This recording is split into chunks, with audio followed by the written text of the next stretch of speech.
जय हिंद फ्रेंड्स, आप सभी का एक बार फिर से स्वागत है जीके टॉप 10 क्वेश्चंस के हमारे डेली वीडियो में। तो रोजाना की तरह जीके के टॉप मोस्ट 10 क्वेश्चंस को डिस्कस करेंगे जो आपके सभी कम्पिटिटिव एग्जाम्स के लिए इक्वली इम्पोर्टेंट है। तो इस सीरीज का ये हमारा पार्ट 40 है और इसमें हम मोस्ट इम्पोर्टेंट 10 क्वेश्चंस को डिस्कस करेंगे। तो फ्रेंड्स चलिए स्टार्ट करते हैं। क्वेश्चन नंबर फर्स्ट है, रानीखेत व फाउल कोलेरा नामक रोग पाया जाता है। तो ऑप्शंस आपको दिए गई हैं, आपको बताना है कि जो रानीखेत और फाउल कोलेरा जो रोग है वो किस में पाया जाता है। तो देखिए, ये जो रोग पाया जाता है वो मुर्गी में पाया जाता है। ऑप्शन नंबर बी इस क्वेश्चन का करेक्ट आंसर हो जाएगा। मुर्गी में पाया जाता है रोग रानीखेत और फाउल कोलेरा। ये दोनों ही रोग हैं जो मुर्गी के डिजीज हैं। तो देखिए, मुर्गी की बात है तो जो मुर्गी पालन है वो कहलाता है पोल्ट्री। पोल्ट्री कहलाता है मुर्गी पालन। तो ये भी आपको ध्यान रखना है। देखते हैं next question. Question number second है, इलाहाबाद जिसे प्रयाग प्रशस्ति भी बोला जाता है किसने लिखा था।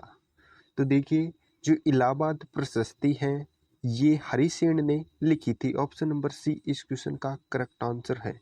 हरिसेन ने लिखी थी इलाहाबाद या प्रयाग प्रशस्ति। तो देखिए, ये जो प्रयाग प्रशस्ति है ये गुप्त शासक समुद्रगुप्त जो था उसने आर्यवर्त के 9 शासकों तथा दक्षिणावर्त के 12 शासकों को पराजित किया था। समुद्रगुप्त की इन्हीं विजयों की जानकारी मिलती है इलाहाबाद प्रशस्ति से, यानी प्रयाग प्रशस्ति से जो लिखी थी हरिसेन ने। ये हरिसेन था, राजकवि था समुद्रगुप्त का। तो देखते हैं next question. Question number third है, हिब्रू क्या है। तो देखिए, हिब्रू जो है ये एक लैंग्वेज है।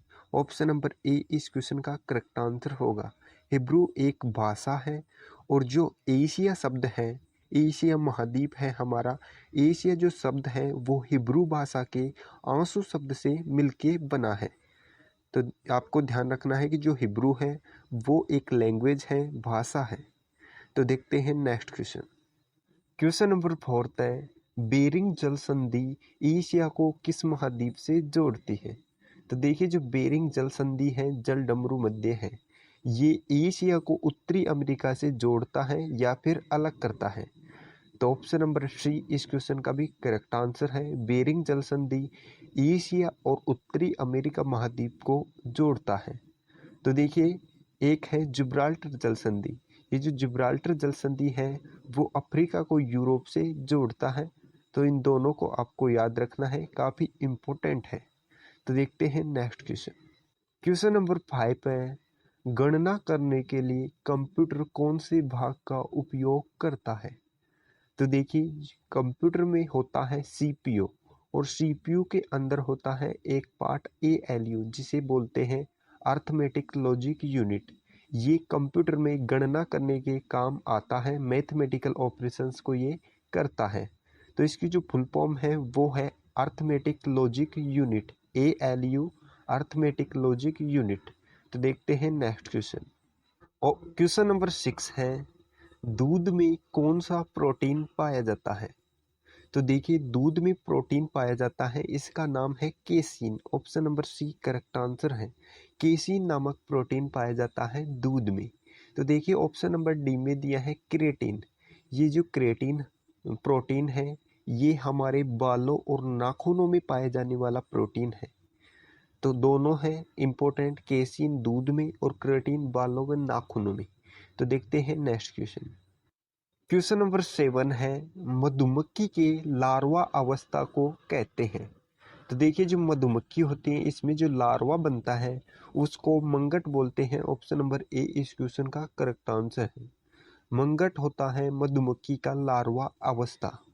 तो मधुमक्खी की बात है तो मधुमक्खी पालन कहलाता है एपीकल्चर। मधुमक्खी पालन होता है एपीकल्चर। तो देखते हैं नेक्स्ट क्वेश्चन। क्वेश्चन नंबर 8 है, विश्व में सर्वाधिक खजूर उत्पादक देश कौन सा है। तो देखिए, वर्ल्ड में सर्वाधिक खजूर का उत्पादन करने वाला देश है मिस्र। Option number C correct answer है। देखिए, जो मिस्र है वो सर्वाधिक खजूर का उत्पादक है विश्व में, और ये एक अफ्रीकन कंट्री है, तो ये भी आपको ध्यान रखनी है। तो मिस्र है, इसे इजिप्ट भी बोला जाता है इंग्लिश में। तो देखते हैं नेक्स्ट क्वेश्चन। क्वेश्चन नंबर 9 है, निम्न में से किसे मूर्ति भंजक आक्रमणकारी के रूप में जाना जाता है? तो देखिए, मूर्ति भंजक आक्रमणकारी के रूप में जाना जाता है Muhammad Ghaznavi. Option number A correct answer हो जाएगा। महमूद गजनवी को जाना जाता है मूर्ति भंजक आक्रमणकारी के रूप में, क्योंकि यह मंदिरों को इसने तोड़वाया था तथा मंदिरों में मूर्तियों को इसने तोड़ा था, नष्ट किया था।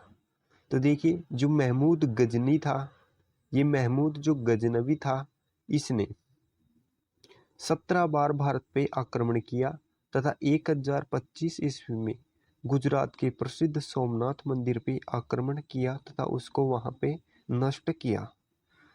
तो देखते हैं नेक्स्ट क्वेश्चन।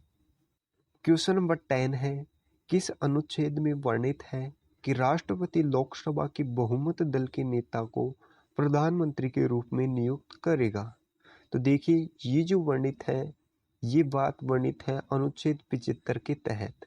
अनुच्छेद 75 के तहत वर्णित है कि राष्ट्रपति लोकसभा की बहुमत दल के नेता को प्रधानमंत्री के रूप में नियुक्त करेगा। तो अनुच्छेद 75 में है प्रधानमंत्री की नियुक्ति। तो जो प्रधानमंत्री के लिए जो एज होती है वो 25 साल होती है, न्यूनतम आयु। तो फ्रेंड्स, ये थे आज की हमारे 10 क्वेश्चंस। आपको ये क्वेश्चंस कैसे लगे कमेंट बॉक्स में ज़रूर बताना, और यदि क्वेश्चंस आपको अच्छे लगे हैं तो वीडियो को लाइक ज़रूर कर दीजिएगा और वीडियो को शेयर ज़रूर कीजिएगा। तो चलिए फ्रेंड्स, मिलते हैं नेक्स्ट वीडियो में इसी प्रकार और अच्छे क्वेश्चंस के साथ। तब तक के लिए जय हिंद, जय भारत।